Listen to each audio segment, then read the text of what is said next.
All right, so we're back with another episode of our show, Six Views. You know what I'm saying? We moved around a little bit today. Usually we're usually doing it over at the CR3 Studios, but we're back at our regular place where we do the podcast over at the Youngsterdam Lounge over here at 529 Young Street. You know what I'm saying? Big up to the people who let us use the Youngsterdam Lounge over here. Very, very dope spot for people who want to book for events and stuff like that. Okay, you know what I'm saying? Okay. But with this episode today, we're behind the scenes again, right? This is one of the good things about Six Views. We get behind the scenes with people who are movers and shakers besides the artist. You know what I'm saying? And we have here today Rich Noir and Cash Moore from Cash Feelings. You know what I'm saying? Yes, sir. And y'all are wearing the drip right now. You know what I'm saying? As usual. You know what I'm saying? Come on. Trust me, and that's something that I'm on it, wearing it regularly. You know what I'm saying? Appreciate it, brother. Y'all doing big things, like on your Instagram, right? Yeah. The followers are growing like crazy on the Cash Feelings Instagram. Y'all got the website running right now, cashfeelings.com. Yep. I see you got hats over at Brims and shit, you know what I mean? So big up for that. Yeah, man, for sure. How's that feel, man? Honestly, right now everything's kind of just growing organically, you know? Like, we started just, becoming more active on social media, trying to build a community of people that support the brand through events and just reaching out to people on the road, and it's growing organically right now. So it's blessed, man. We're trying to expand to more stores now, make more moves behind the scenes. We're about to make a few announcements, but it feels good for sure. Okay. For sure. Yeah, man. And as far as like the stores that I like with Brims or anything, is there any other stores or any places that I missed? Yeah, right now Brims is our main go-to spot for hats, and then we just locked in a couple stores yesterday. I can't really make announcements right now. Okay. But we locked in a store in the city and a couple stores out of town. Okay, dope. Coming later next month. Dope. How did you guys get Cash Feelings started? Like how did you get the name and how did the brand start? Let's start there. The name part you can ask him still. He had the name already, but when I met him. Okay, so Cash Moore, how did y'all start the name? And before you start, Cash Moore is a We Love Hip Hop alumni as well. He was on the episode with Molly Sways, you know what I'm saying? Facts. I got my partner, you know? Yo, bring your mic up. There you go. So how did you get the name Cash Feelings? How did you start the name Cash Feelings? Well, it all started as just a phrase that me and my friends used to just say, just Cash Feelings. It was like a mindset we were trying to get at, like keep money on your mind, never your heart. So we're just basically talking about guys who want to create business, but we want to let people know that in business you want to be aware of your decisions rather than your emotions. So it just all came on a play of words, and then I created a logo for the brand. Okay. So first it was just a name, you know? Okay, and when it was just a name, was there any clothing or anything yet? No, nothing. Not really. Like how we linked up in the first place was I was actually a customer. Okay. So he had just started trying to push this thing. He had like a toque, right? Yeah, and my first piece I ever made was a toque. Yeah, I seen one of my people's post it, and I'm like, yo, that logo is dope. So I hit him. I'm just like, yo, pull up. I'm like, by Keel and Finch, come pull up with a toque. He's like, all right. Okay. He pulled up, and I seen it, and I was just like, yo, this is hard. Like, what are you doing with this? You know, do you have this in stores or what? He's like, nah. You know, like right now I just made this first batch of toques. I don't know, and I'm like, yo, I can. You know, I know some people. Yeah. This is kind of what I do. You know, I can get you into stores. You know, I think I can make this shit work. Yeah. And he's like, yeah, okay. You know, a few months went by. Like, nothing really happened. It was talk. You know, we're in a car just talking, whatever. Then we just kept seeing each other. Like, we were at events, and I kept seeing him saying, yo, Wagwan, you ready? Yeah, I'm just, just figuring out, Yeah. Seeing each other again. And then we realized we have a lot of mutual friends. Yeah. Like, we kept linking up and seeing, like, yo, we kind of know the same people. Then he's like, yo, bro, are you serious? Like, you really do it? Like, you have the people? I'm like, yeah, let's go. Like, when you're ready, come sit down. Yeah. So we had to sit down, just talk about, how exactly this shit could work. And that was, 2 years ago? It was 3 years ago. 3 years ago, maybe. And then from that day, just got the ball rolling and been doing it ever since. We thought of a plan on how to attack the stores. Yeah. We came up with a whole, I basically said, listen, give me the social media. We're going to rebrand everything. We're going to start from scratch. And I'm going to show you how to kind of maneuver the system a little bit. And from then, man, it's just been growing organically from that time. And now it's it's reached a place where we're not there yet, but we're getting there. You're definitely getting there. Yeah. Definitely getting there. Even like in the About section on your website, it says, Cash Feelings is a lifestyle brand based out of Toronto, Canada, that represents those who keep money on their minds and not in their hearts. So yeah, that's the motto that you were saying just now. Exactly. Dope. Definitely. Okay. So I see you have a wide selection of clothing right now, like jackets, tracksuits, hoodies, mad different colors. Yep. So the first piece you ever made was a toque. What was the first piece y'all ever made after when y'all started becoming like a conglomerate and like started joining powers? I would say like the first real piece that we collaborated on that we started to see traction with is we made a tracksuit, the Glacier tracksuit, the one that you have, the black and white one that you have. Yeah. That's the first real one that we sat down. We really like put time into it. Yeah. Like we linked up with people in Montreal to like do one part of it, and different tailors from here, and like really sat down and then added seamstress into our work. Yeah, like we put like a couple months just figuring out the ins and outs, like fucking it up a couple times, like nah, that doesn't work, this doesn't work. Like we went through a whole process, and when we got it right and pushed it, that's the first one where you seemed like the whole city kind of supported it, and we pushed it like it was everywhere. Yeah. And like, cause you know you with brands, with clothing, I've had other brands in the past and stuff, and it's I always tell people it's easy to make the product. That's not the hard part. Making the product is the easy part. It's to get people to know your product, to get people to come to your website, and to actual push the product. That's the struggle, and that's the part you got to worry about. Don't worry about making the shit. Anyone can make. There's other people in the world that can make the same thing I have on right now. Yeah. What they can't do is market it the same way that we do, and they can't push it the same way we do. That's our skill set more than actually making the clothes. Yeah. We ourselves, we're not like tailors, we're not seamstresses, we didn't go to design school. Right. Nothing. But we know how to find the people who did to Yeah. bring our vision to life, and then we know how to push it the right way. So that's more our skill set. So how do y'all come up with the visions?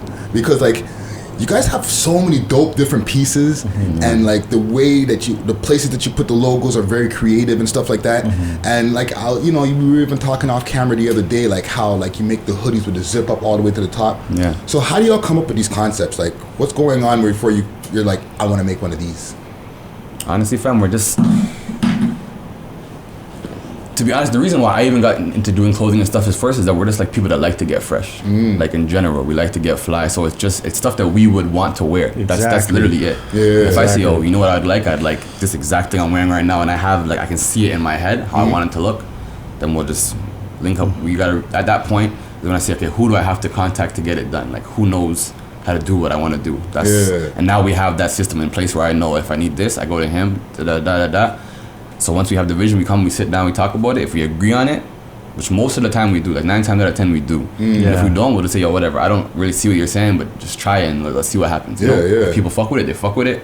If they don't, but let's fuck it. Like sometimes that happens, but more or less we agree on most shit. We bring it to life, and then that's when the marketing, the sit downs come. Yo, how are we gonna push this to the people? Like how are we gonna get it out?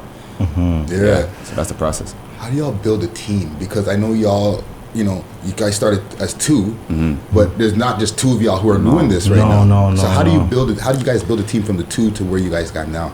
Definitely not. It was a gradual process, man. Like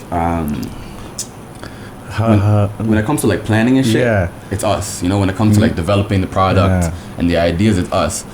But like literally just through trial and error, and going through different tailors and going through different people to do embroidery and going through like figuring out like what you're wearing right now, the ribbon, like who can do it right. We went through like 3 different people who fucked it up until we found the right person. So through trial and error, like through people fucking it up, is how we realized who not to do it with, and then through just keep finding and using, like being resourceful basically, man. Like finding out like, yo, you can't do it. Yo, do you know anyone who can? Yeah, you do. Calling people, just.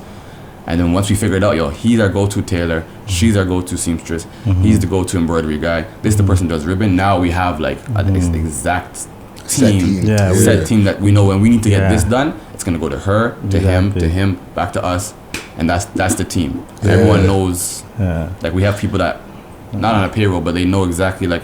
Everybody plays their own role or position into creating what we wanna have vision, right? And none of them are connected through them. They don't know each other. No. We're the thing that brings them together. It's just being very resourceful. Like you have networks, I have networks, and then it's like, how can we get this done? Even if we have to bring one thing here, then another thing here, then another thing here, just to get the finished product. And that's one thing we tell kids too. Like when people hit us up and saying like, "Yo, fam, how did you do that?" I'm just like, "Yo, to be honest, I have no different link than you. I'm not from the fashion world. I didn't have anybody I knew.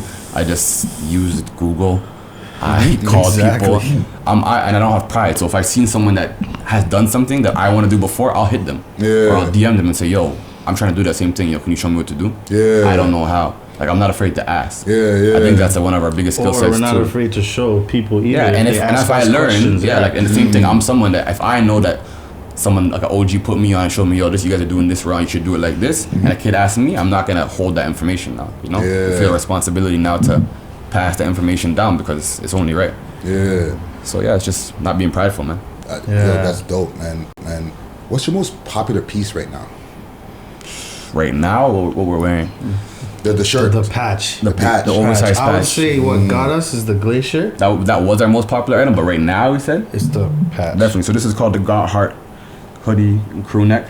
So it's an oversized 5-inch Chanel patch. Kind of has like a felt feel. This right now we released it. I don't know, a few weeks ago, maybe January 6th. In January, like a couple weeks ago, and it's been doing really well. So it's definitely like our number one item we're selling right now for sure. It's getting good response. Yeah, man. Very good. And even with in September, I saw on your IG in September of 2016, you posted a picture of the Cash Feelings logo with it was a gold chain with the Cash Feelings logo made by Kalani Jewelry. Yeah, 100. Dope ass piece. So that's the piece right there? This is one of the pieces. We both have one. But you seen the piece when it was solid gold. Before it was bust down. We put some diamonds on it, 2018. Okay. Yeah, that's shout out to my research guy, Layth, what's Layth listening to on Instagram, you know what I'm saying? He be doing that extra digging and finding those 2016 He's going back in the vault. He's seen the growth. Yeah. But definitely, shout out Kaylani for sure, 100%. Shout out Kaylani and shout out AK. Yeah, man. 100. And like with branding, let's get into that for a second, because like you guys are you've had your clothes on a lot of different rappers, a lot of different guests of our show, even like K-Money, Bizz, free up to the both of them. Free up, 100%. Free up. No joke, Jigsaw. Yeah. So shout out Jigsaw. Who else have you guys have your clothes on? And you could do all the name dropping right now. You know what I'm saying? Honestly, fam, that's a lot still. Holy. I don't know, like it's a lot of people. I don't want to shout everyone. I want to miss people. You know what I'm saying? Yeah, you know. Whoever is missed, you are still respected. But you know, because there's a long list. Honestly, I think the more important thing, I didn't even want to go into name dropping, to be honest, fam. It's a lot of people, but I think the difference that I would tell people that are asking, like, they ask the same question, how did you link up with all these rappers? And the same thing I tell people, that one thing that we don't do is we don't send packages. So, you know, like most brands will say, like, hey man, we'd love to have you in our stuff. We're gonna send us your address, we'll send you a pack. We don't do that. We pull up on people. Like, we pull up, we'll link people if we know them directly through a mutual friend or whatever. And we're a brand that, like, when we say streetwear, it's because we're outside in the street, like, for real. So if you say, yo fam, but yo, I'm right now, it's on the block, whatever, yo, give me the addy, I'm pulling up. Sick. We pull up with the thing, and like, and it's more about building the relationship for us. Like, we really pull up. If they smoke, whatever, this guy will have a smoke, roll up, whatever, have a drink, and it's reason, you know? Because it's more about, we're not just about, I don't want to just drop you a piece of gear off and say, all right, man, like, I want to build a relationship with you. If you're a solid person, especially, you know, just to expand our network, what we can do for you, what you can do for us. Exactly. And so I think that's the difference. That's why artists will, like, repeatedly wear our stuff, or like keep coming back to us with their stuff, because we're not one of these. We're one of the only streetwear brands that I see that will do that. I don't know too many brands that are actually pulling up on all these people everywhere, like actually outside. And not we're just on not the really internet. focused on any other brands too. We're just solely focused on us. 100%. So it's just for what we're doing. We don't even know what everyone else is doing. You know what I mean? Well, that's why I say it's more like it's more a community than it is a brand. Yes. Like our customer base, like the people that come to us for clothes are like, it's a high repeat customer base, because we take time and like talk to our customers and invite them out to the events that we're having, and if any kind of problem or something's wrong with their clothes, we make sure to fix it right away. We respond to emails. Like, if I see an email, I'm like OCD a little bit, you know? So if I see an email right away, boom, They'll get a response 5 minutes. Problem fixed. I want to make sure everybody's happy. So give them option to customize, put their name on the suit or something, or a hoodie. You know, some people like that. Just try to go the extra little mile, you know, because trust me, I know how hard it is to stay here as a business and how quick it can go. We don't take that for granted.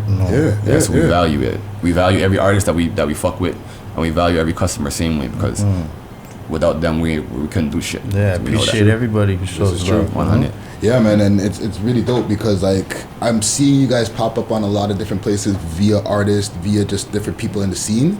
Yeah. And when any clothing company that I see that's really blowing up is when you actually see people who are on camera wearing that stuff all the time. You know what I'm saying? Yeah. So you guys are moving in a really good direction.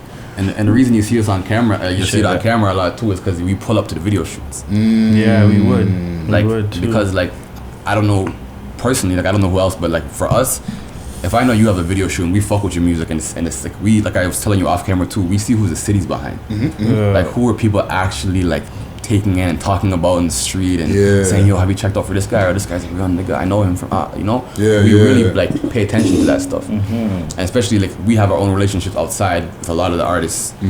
So if we know the city's behind them and they're about to shoot a video, why wouldn't we pull up and say, yo, we'll style your video for you? Like, you know, do you guys need some drip? We'll pull up, give us the addy, pull up to the video shoot, politic for a bit, and make sure everyone's laced, because it's a great opportunity for everybody. Well, not every company or every set of people who are starting a clothing company is willing to pull up and man them's hood and drop off a package of clothes, you know what I mean? And be like, shit, I'm scared to go over there. You know what I'm saying? I think maybe that's the difference. I think it's just the mindset, right? You know? So when you're secure in yourself, man, you go anywhere. You're as long as you're a real person, you go anywhere in the world. In this world, my experience traveling, you be yourself with people and you're just a real person, you're safe. 9 times out of 10, you know what I'm saying? You're all right. Facts. If you go to someone's hood and you want to act crazy or act out of character or try to do too much, maybe something I don't expect, you know? But you get chased the fuck out, basically. We just know who we are. We're securing ourselves now. You know? Yeah. So let's go back a little bit. Yeah. Let's go back to like growing up and stuff like that. So individually, let's start with you, Cashmore. What hood did you grow up in, and tell me what that experience was like, and then we'll bring the question over to you, Rich. For sure. Well, I grew up from Weston Road, specifically Jane and Weston Road area, but I lived off of Weston Road. Well, I never really went to school in my area. Growing up, my parents wanted me to go to school outside of the area, just because of the area was, growing up, it wasn't really the best area to like live in or be outside late nights, because as a younger youth, you'd see certain things, you know, that you know and understand now as you're older. So it was different, you know, like my parents, they owned a house, but at the end of the day, I still had to work for mines and get what I had to get. So growing up in that environment, it definitely like pushed me to like want more out of life, you know? So I think that's pretty much what just kept me motivated, you know, just my upbringing, you know? And I have older brothers and sisters that are like successful themselves, so they kind of like mentored me in a bit, or showed me things that helped me with my growth, you know what I mean? Dope. And what about you, Rich? I'm actually not from here, so I'm from London, Ontario originally. Okay. I grew up there. I came here when I was, I want to say like 18, 19 for school. I went to York actually for sociology. Me and like 2 of my brethren, we started at the same time. We came down here, started school. And I've been here for like 10 years now. But in Toronto, I've been all over. I've lived, like when I went to York, I lived close to York, like Keele and Finch. Then I lived like Scarlett, Eglinton for a bit. Okay. Then I lived Don Mills and Shepherd. Like I've been all over for the past 10 years, but I grew up in London, Okay. And even like in growing up and stuff like that, right? What did you guys want to do before clothing? Like, did you ever want to do something else outside of making clothing, or is making clothing all something you always wanted to do? Nah. For me, it wasn't necessarily clothing, but I've always been like a hustler. Like I've always been a business-minded kid. I was that kid in your class that's gonna trade you this for this, and I'm always gonna come out on top. Like I'll convince you that your toy is worth what my toy is worth, but really your toy is worth 10 times my toy. And parents are all calling my parents saying like, your son tricked my son into giving him like that's the kind of kid I was. I was a kid mowing lawns, shoveling snow, selling garage sales. Like I was always like I always liked flipping. Like I love to flip. I love to come up. Like turn 2 into a 4 regardless. That's always what I've been about. So turn 2 to a 4. Straight. That's our whole thing. We turn 2 to a 4. We're gonna double up. So I was always that kind of kid. So it wasn't necessarily clothing. Like I did start attempt to do clothing brands in like my teenage years and stuff like that. But it was always more just about like ownership. Yeah. I always wanted to be a business owner, you know. Okay. And I have to credit a lot of that to my dad. Like I watched my dad in his 40s quit his job. He was selling furniture, like working for a furniture store, quit his job and just decided to open his own business. And I watched the process of you know, like going to the library with him, studying how to do it, studying franchise law, and like, you know, like I watched it. He brought me through that whole process with him. Yeah. And I watched him open a successful business that's been like, what, 15 years plus now in London. Dope. So, and I've kind of always absorbed that mentality of like ownership, making your own rules, kind of like I was always taught like rules are there, but they're not solidified. Like they're there as guidelines. Yeah. You do what you want. Like you see a line, okay, but do you really have to, like if you just go bullet thing, that's kind of how I was raised, right? Try a thing. Yeah. So I come from that kind of mindset. So it's always not necessarily clothing. I didn't know what I wanted to do, but it was always definitely I wanted to own. I value ownership for sure. Yeah. And entrepreneurship and all that kind of stuff. Yeah. Dope. Yeah, man. And what about you, Cashmore? To be honest with you, growing up, I was into sports. You know, I used to play track and soccer back when I was growing up. I was very good at that. You know, but growing up, I was always a person that always wanted to figure out ways to like make money without me being there.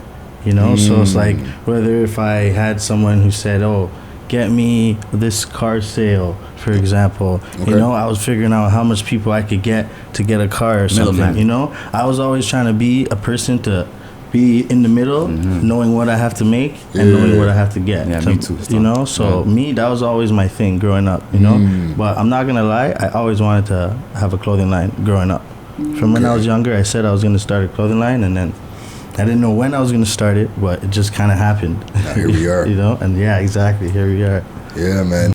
What's one of the biggest misconceptions that people might have about owning their own clothing line? One of the biggest misconceptions people might have. Yeah.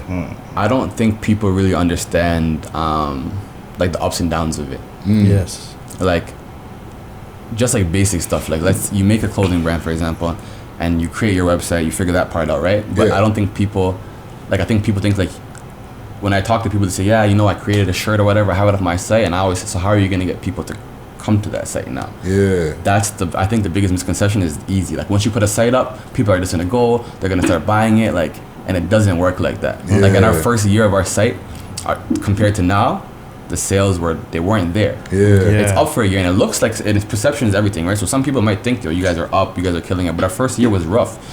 But I think the one of the things I like to tell people is like you kind of have to go through that stage because you have to figure out what you're doing wrong in order to do it right. You know what I mean? I agree. So I think one of the biggest misconceptions is that it's easy. It's an easy thing. That it's an easy thing. Like you slap a logo on a shirt and you put up a website and then now your online store. It doesn't work like that. Yeah.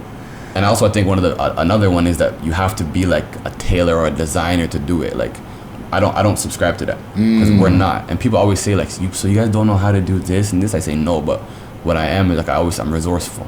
Very. I don't need to know how. You know how to get it done. I know how to get it done, and I think there's value in knowing how to get it done. It's great if you are like no shout to people who actually know how to cut, and so that's amazing, you know. Yeah. I unfortunately don't have that skill, but I find it more valuable for us to occupy my time doing other things like marketing, branding, all that kind of stuff, and allocate those tasks to the appropriate people. Yeah. So yeah, I think that's one of the misconceptions for me.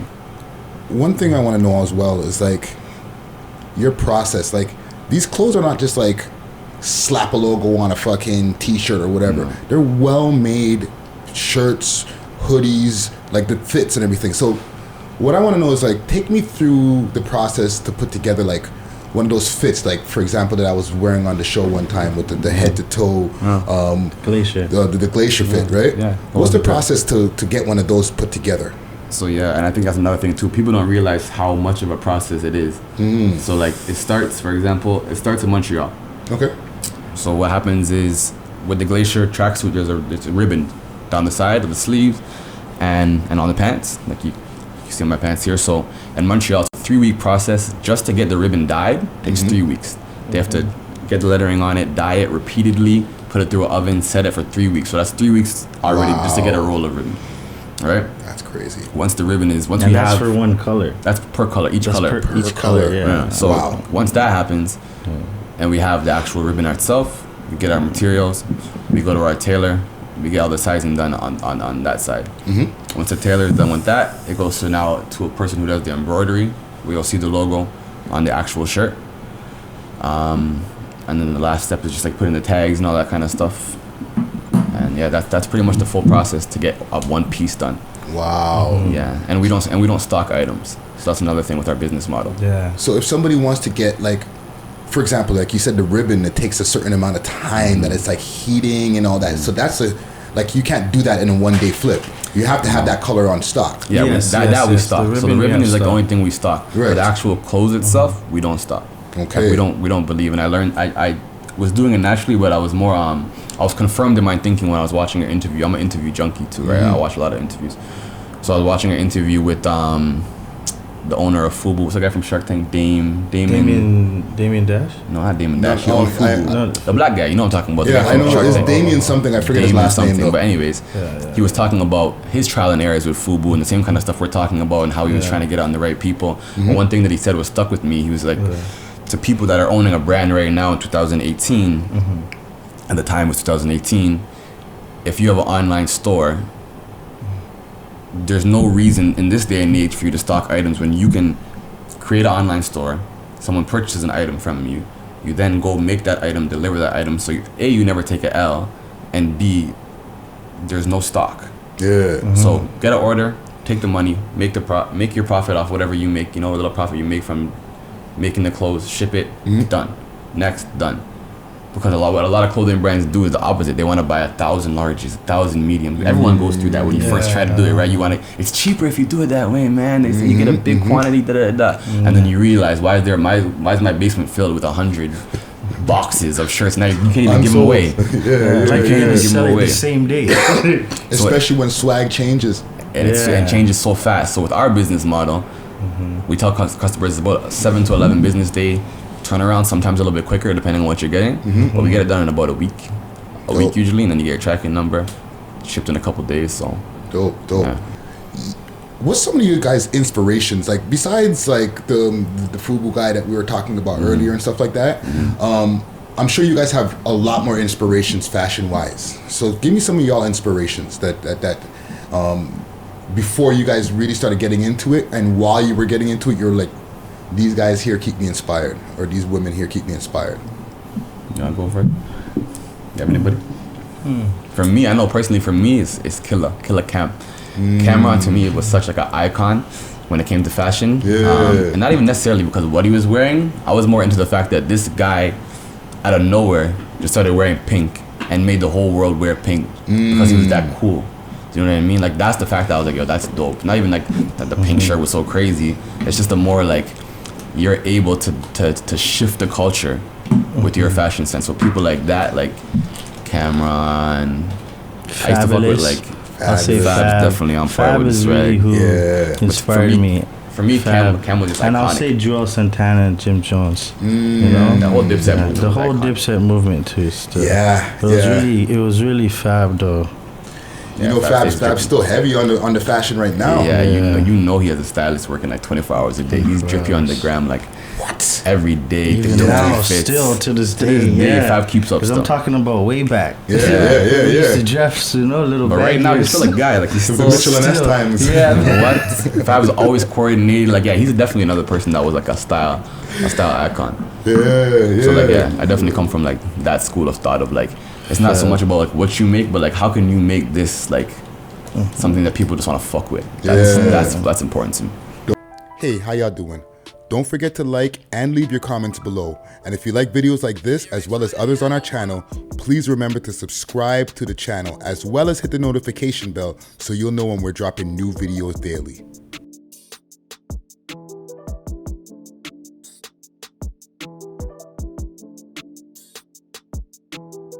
collaborations, right?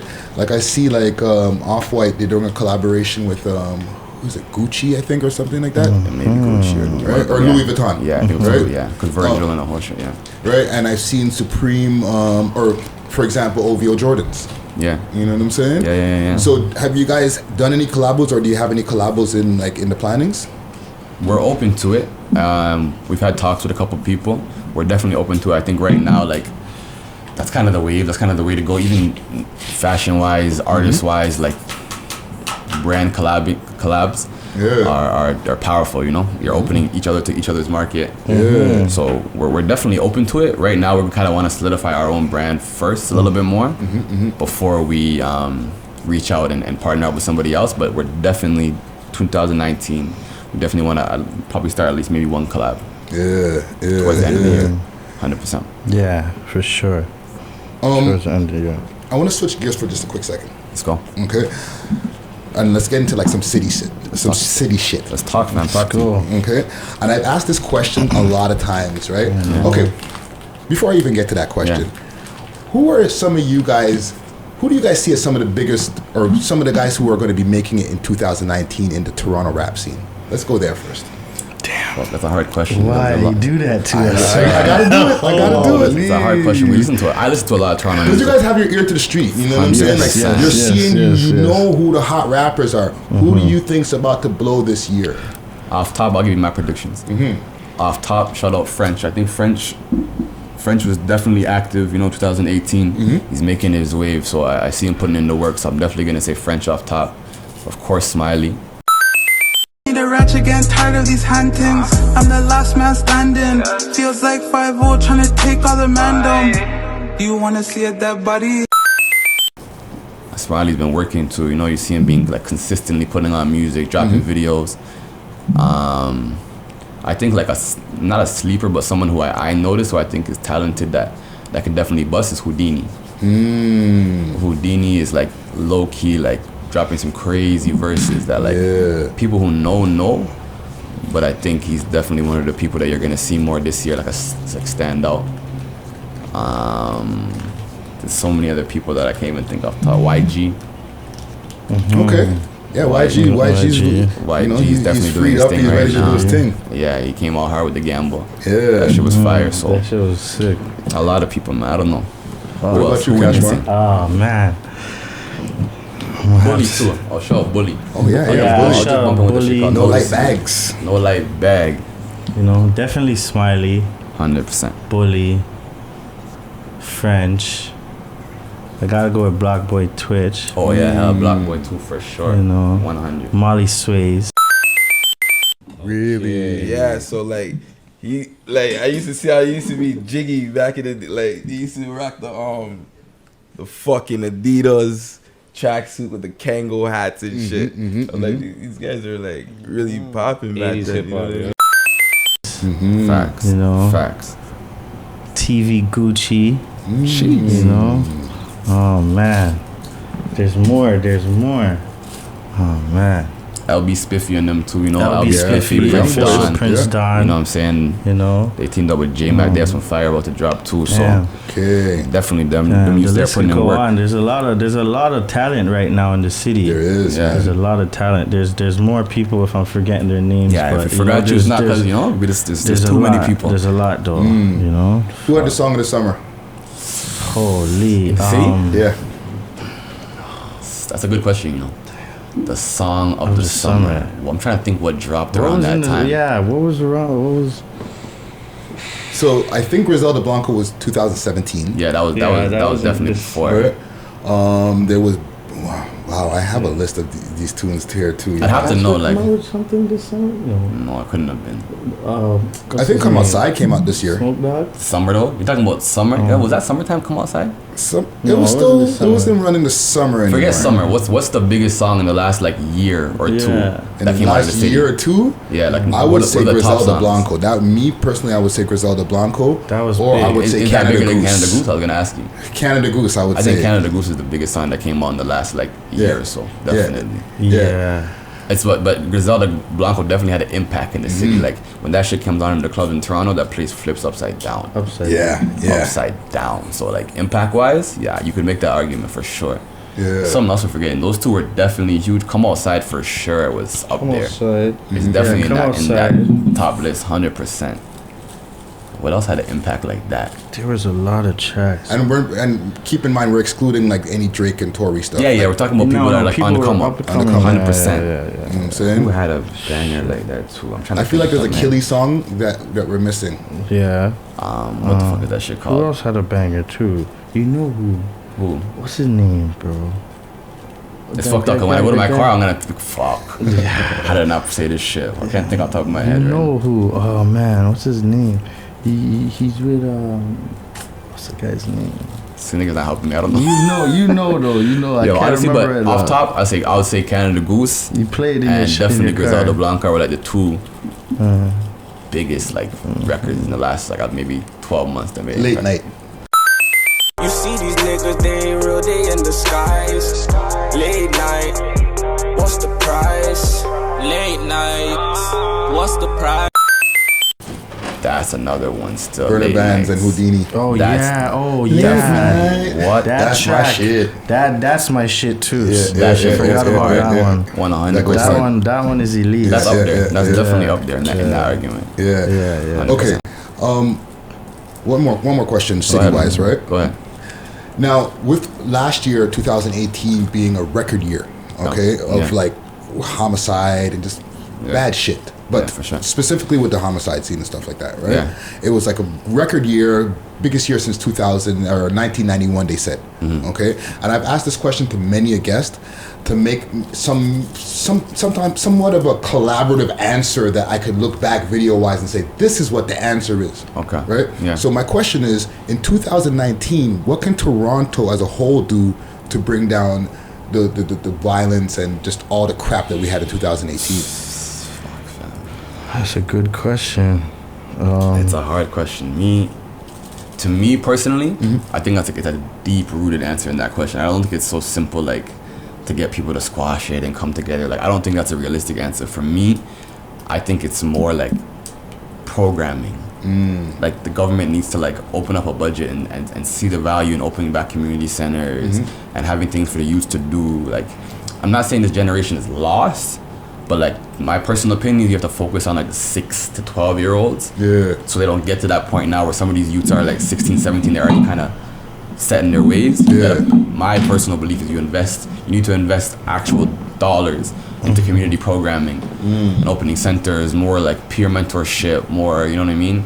That kind of stuff is to me what's gonna shape the youths to not turn like this generation. Because like not saying us as OGs, but the older people kind of failed this generation right now. To be honest, man, the way these youths are moving right now, it's not saying we to give up on them, but it's really hard to change the mindset of somebody who's already involved and shit's already happened on both places. You know what I mean? It's kind of like not saying lost hope, but I think we need to like. We can't be paying attention to that too much and forgetting about these little youths who are watching them now. Like that's who you have to focus on. The 6-year-old and the 7-year-old. Like there's still time for them. So me, like that's where I'll put my effort into. You know, I think that can maybe not 2019. It won't slow it down. And what's gonna slow it down in 2019? I don't think there's really too much you could do. Right? I don't know. 2019 is here. We're in 2019. Shit's already happening. Yeah. Do you know what I mean? So. But to stop gun violence on a whole, like I said, I think you have to focus into putting the dollars. It'll never stop. Yeah, like I'm just saying, like slow it down. to reduce it down, so we're not getting like, oh my god, record year, right? Because like when people start saying that and it starts painting a narrative, it makes people afraid to mess with hip hop in the city and all that kind of stuff. Yeah, and then it makes investors, the people with the money that we need to get our businesses, they're nervous because they're like hip hop, gun violence. I'm not fucking with it. Yeah, you know what I'm saying. How about you, Cashmore? What do you think in 2019 we could do to reduce the gun violence and stuff like that? Because I'm taking the answers like what you said. It's there, definitely like not more police though. it. Like that's one thing I'm gonna say. It's definitely not more hours and more police. Like, that's not gonna change shit.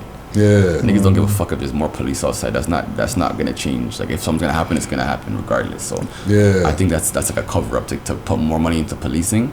It's bullshit. That's what I'll personally say. No. I feel true that we should have more communities where like communities where it's open for more people to come from different areas to come interact, because really and truly, like he said, it is like a deep rooted like issue, really. You know, there's nothing you can do to ever really stop these type of things, you know. But to like try to like stop what's to come, I feel like communities is a great way to like try to govern their mentality and like their way of thinking from a young age, you know what I mean? It's hard, you know, because the way these government people think, they don't want, like, they can see a road. If they have tax dollars and they have a budget, if they put it to a road, that's a concrete thing for them, or a building. But if you tell them to put it into programming, for them it's like, yeah, but like it's not tangible. It's not a tangible thing that they can like what's the word I'm looking for, like not equate, but like they can see and make, you know what I mean? So it's hard to convince them to put your money into like a 7-year-old in like a peer mentorship program, because for them it's like, okay, but like I need to build this building downtown. So am I gonna take like what's more important? You know what I'm saying? It's a selfish way of thinking, because long term it's more important to change the mindset of the youths, right? I know, like, being in those kind of programs, how much that shit actually, like, it keeps you away from the fuck shit. Like having like a ball league or a community league or baseball, whatever the fuck it is, just things for the youth them to do, you know? That's my belief, man. I agree. What advice do you guys have for the young kids right now that are, I would say, between the ages of like 13 to 17 right now, who are just watching this? You know what I mean? We have a young audience that watches our show. You know what I'm saying? Young entrepreneurs out there, or kids that are just thinking about being entrepreneurs. What advice do you have for them? I would say personally, just focus on, you know, bettering yourself, you know? Start noticing flaws that you have about yourself and start perfecting them, you know, from now. Because, you know, at the end of the day, it's all about attitude, right? So if you better your attitude, then it'll minimize the certain situations you could get yourself into, you know what I mean? 100%. So that's my take on that. Yeah, I agree, like, especially with the what was I gonna say? What the fuck did you say about knowing yourself? Something you said, I was really gonna say the exact same shit. Know your flaws and stuff. Knowing your flaws, exactly. Like, I think there's so much strength in people knowing their flaws. Like knowing what you're not good at, and like what. Like, I know personally, I'm not handy.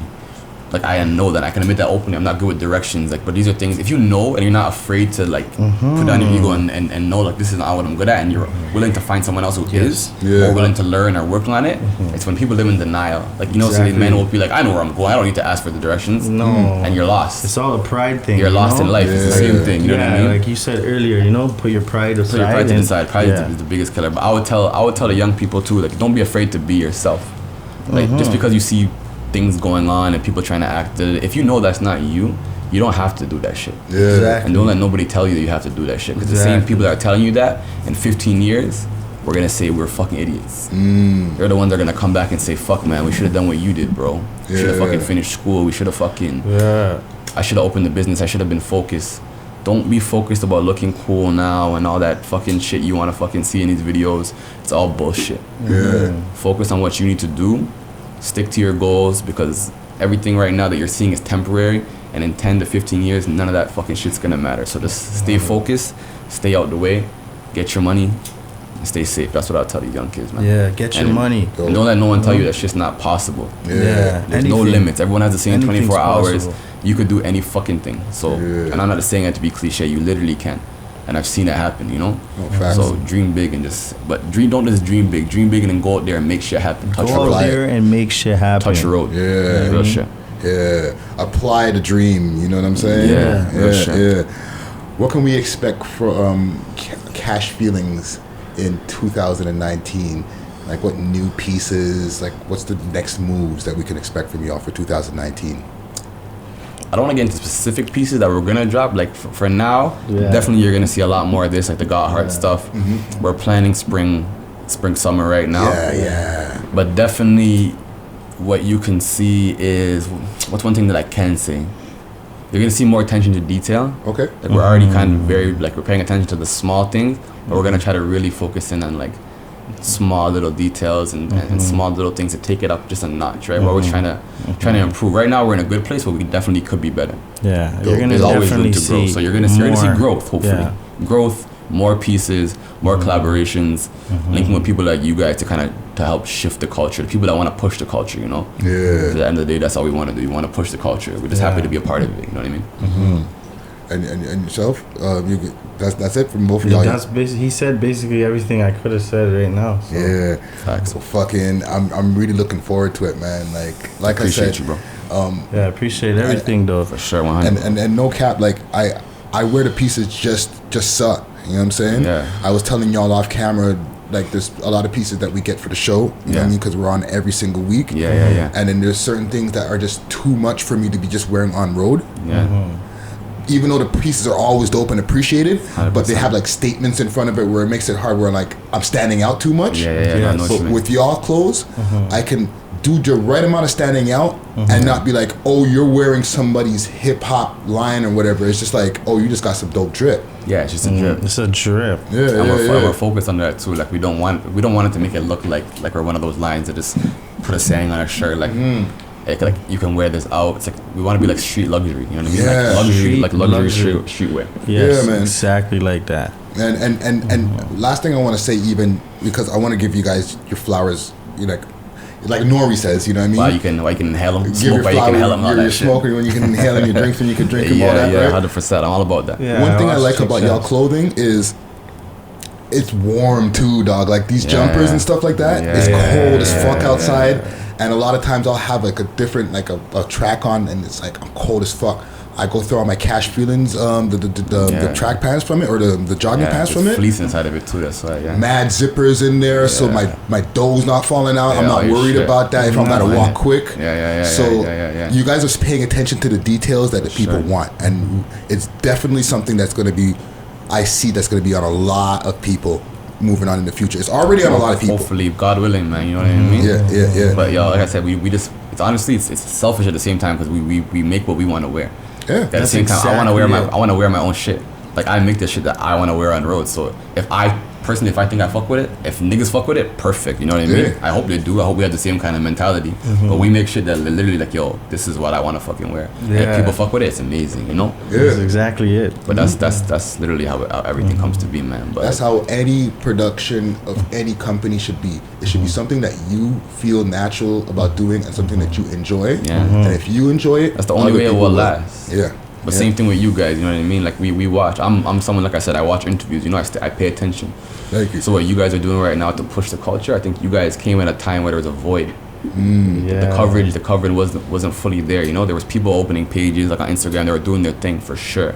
But to have the actual video, in-depth interviews with these young kids coming up, because they never had like, you know, Flow starting to do it now and shit, but they never had a place they could go to in the city and just go talk their shit, express what's going on with them, let people know who they are as an artist, like how you see New York has a scene. Yeah. So I think you guys definitely fill the void at the right time, and you guys are doing a good job, man. So Especially here in keep Toronto. applying pressure on niggas next, Yeah, for sure. well, I appreciate that, and it's 100%. something that, you know, as we all build, the city will build. You know what I'm saying? That's what I'm Exactly. saying, man. But I Facts. appreciate y'all for coming through here. You know what I'm saying? Chopping it up with us over here today. Appreciate know you what I'm having saying? us, man, for sure. Yeah, bro. You know, we got a lot of insightful information as far as like how to get into this business and what it takes. You know what I'm saying? And like I said before, I see y'all doing a lot of big things in the future. You know what I'm saying? Hopefully, man. God willing, man. For sure. So 100. Cash Feelings in the motherfucking building.